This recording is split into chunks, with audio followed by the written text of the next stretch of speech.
അമ്മ ഇന്നെന്താ ഉണ്ടാക്കാൻ പോണ്? ഇന്നേ നിനക്ക് ഞാന് ചെമ്മീനും തേങ്ങയുമായിട്ടുള്ള നല്ല അടിപൊളി ചമ്മന്തി ഉണ്ടാക്കി തരാം. ചെമ്മീനും തേങ്ങയായിട്ടുള്ളത്.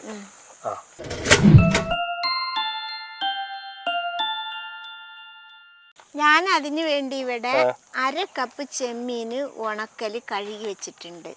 ഇതിപ്പോ കഴുകണം നിർബന്ധമുണ്ട്? കഴുകണമെന്ന് നിർബന്ധമുണ്ടോന്ന് ചോദിച്ചാൽ കഴുകണം. അതെന്താന്ന് ചോദിച്ചാൽ ഇത് എവിടൊക്കെ ഇട്ട് ഉണക്കണ്, എന്തൊക്കെ അതിൽ കയറണെന്ന് നമുക്കറിയില്ലല്ലോ, നമ്മളല്ലല്ലോ ഉണക്കണത്. അതുകൊണ്ട് കഴുക തന്നെ ചെയ്യണം. ചെറിയ ചെമ്മീനായ കാരണം നമുക്കിത് തലയും വാലൊന്നും നുള്ളണ്ട. വലിയ ചെമ്മീനാണെങ്കിൽ തലയും വാലൊക്കെ മുറിച്ചെടുക്കണം. ഇനി നമുക്കിതൊന്ന് വറുത്തെടുക്കാം. ചട്ടി ചൂടായിട്ടുണ്ട്, നമുക്കിത് ഇട്ട് കൊടുക്കാം.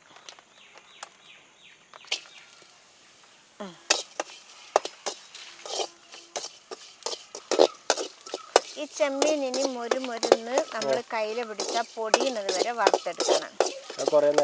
വെള്ളം നനഞ്ഞത് കൊണ്ട് കുറച്ച് സമയം പിടിക്കും. അതില്ലെങ്കിൽ ചൂടിലിട്ട വേഗം മുരിയും, കഴുകിയിട്ടില്ലെങ്കിൽ.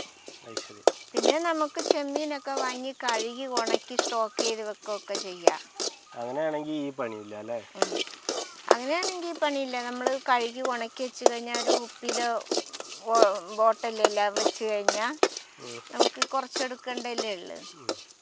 ഇപ്പം ഇതിൻ്റെ നനവൊക്കെ ഒന്ന് വറ്റി വന്നിട്ടുണ്ട്, ഒന്ന് വറന്നിട്ടുണ്ട്.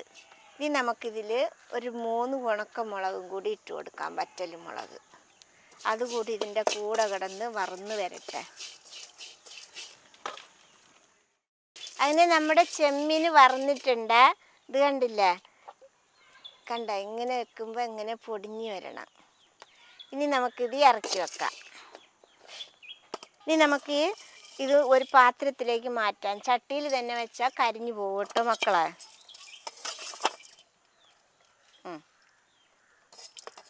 ഇനി നമുക്കൊരു ജാറിലേക്ക് ഒരു 8 ചെറിയ ഉള്ളി ഇട്ട് കൊടുക്കാം.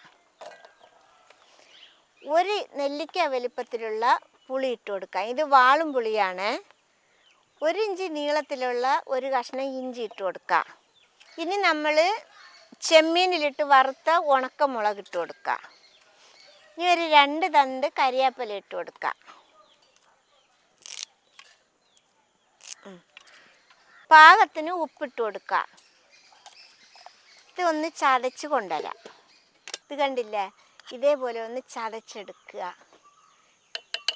ഇനി നമുക്കിതിൽ നമ്മൾ വറുത്ത് വെച്ച ചെമ്മീൻ ഇതിലേക്ക് കൊട്ടിക്കൊടുക്കുക. ഞാനിവിടെ എടുത്തിട്ടുള്ളത് 1 കപ്പ് തേങ്ങ ചിരണ്ടിയത് എടുത്തിട്ടുണ്ട്, അത് ഇട്ട് കൊടുക്കുക.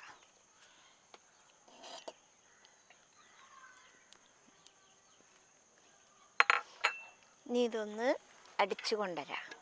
ഇത് അരയ്ക്കുമ്പോൾ വല്ലാതെ അരയ്ക്കൊന്നും വേണ്ട, ചെറിയ രീതിയിലൊന്ന് അരച്ച് എല്ലാതും പാടെ ഒന്ന് മിക്സായി കിട്ടിയാൽ മതി. ചമ്മന്തി പറയുന്നത് വല്ലാതെ അരയാൻ പാടില്ല, ഒന്ന് തരിയൊക്കെ ഉണ്ടാവണം, അപ്പോഴാണ് ടേസ്റ്റ് കൂടുതലുണ്ടാവുക. ഇതാ നമ്മുടെ ചമ്മന്തി, ഇതാ ഇതേപോലെ അരച്ചെടുത്താൽ മതി കേട്ടോ. ഈ കണ്ടില്ലേ, ഒരു തരിയൊക്കെ ആയിട്ട് ഇങ്ങനെ അരയ്ക്കണം, അപ്പോഴാണ് ചമ്മന്തിയുടെ ടേസ്റ്റ് ഉണ്ടാവുക. വല്ലാതെ അരച്ചാൽ ടേസ്റ്റ് ഉണ്ടാവില്ല. ഇനി നമുക്കിതൊരു പാത്രത്തിലേക്ക് മാറ്റാം.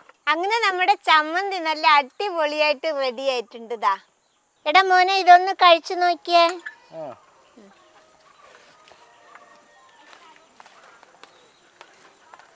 ഈ ചമ്മന്തി അങ്ങോട്ട് കൂട്ടി ചോറ് കഴിച്ചു നോക്ക്, വേറെ ഒരു കറിയും വേണ്ട. പിന്നെ